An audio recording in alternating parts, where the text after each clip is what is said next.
Namaskar, I'm Suruchi Das and you're watching Rhythm News. At present, the world is witnessing a chaotic political overture, wars, famines, natural calamities, and economic recession. But somehow, there will always be some people who remain unfazed by all of it. These are the ones who hold the strings and run the game from behind the curtains.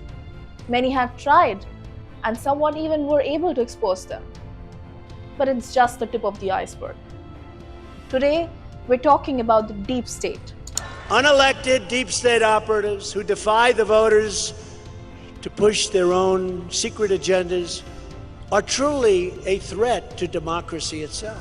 The deep state, a presumed political conspiracy theory, refers to a covert network of federal employees, particularly those embedded within agencies like the FBI and CIA. This network is believed to collaborate with influential figures from financial and business sectors, exerting power alongside even with or without the democratically elected governments of the United States. The concept of the deep state gained significant traction during Donald Trump's presidency, where he openly accused the shadowy establishment of undermining his administration.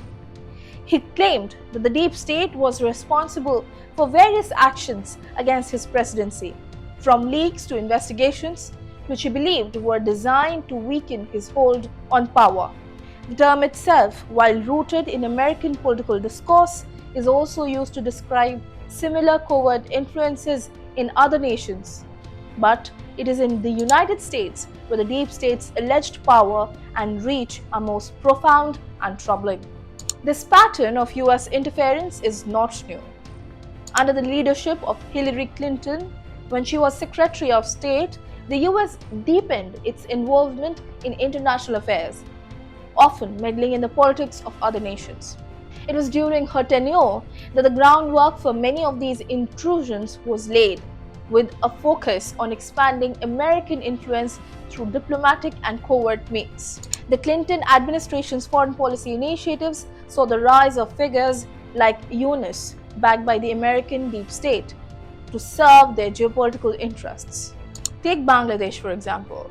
Muhammad Yunus, a figure flown in by American interests, has been elevated to a political leader of influence, despite lacking a traditional political background.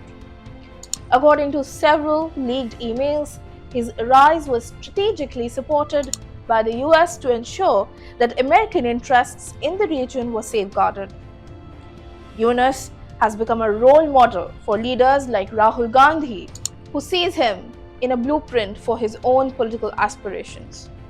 Gandhi, much like Yunus, believes that if an outsider can be elevated to such heights with the backing of powerful international forces, he too can climb the ladder of influence. This pattern of US interference is not limited to Bangladesh.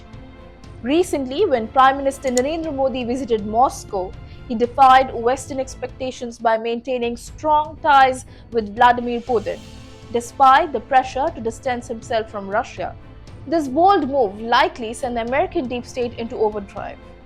Many speculate that external elements residing in New Delhi must have become hyperactive, seeking ways to undermine the Modi government for not toeing the Western line. Let's not forget the complicity of big tech. Mark Zuckerberg, the figurehead of Facebook, admitted during a congressional hearing that his company cooperated with US intelligence agencies, handing over vast amounts of data to the government. Zuckerberg tried to justify this by claiming it was for national security, but the truth is more sinister. This isn't about connecting people, it's about monitoring and controlling them.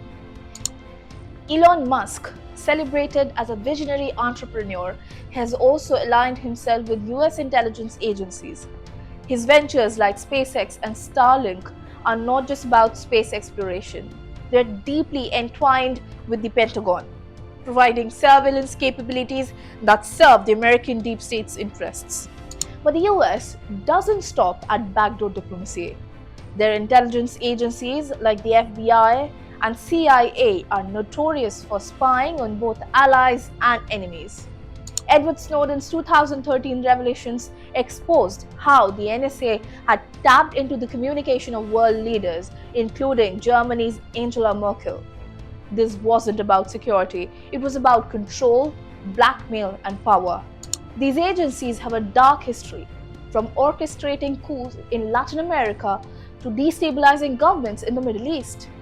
These are not isolated incidents, they are part of a long-standing pattern of American manipulation on the global stage. In one of our earlier reports, we exposed how US diplomats, under the pretext of diplomacy, are nothing more than agents of interference. Just look at Joe Biden's recent meeting with Prime Minister Narendra Modi, followed swiftly by US diplomats cozying up to opposition leaders like Omar Abdullah. Coincidence? It's a calculated move, part of a broader strategy to sow discord and manipulate outcomes in other sovereign nations. The US deep state is not just an American problem. The world needs to wake up to this reality and resist covert operations that seek to undermine true sovereignty. The facts are out there. The question is, will the world act before it's too late? Jai Hind.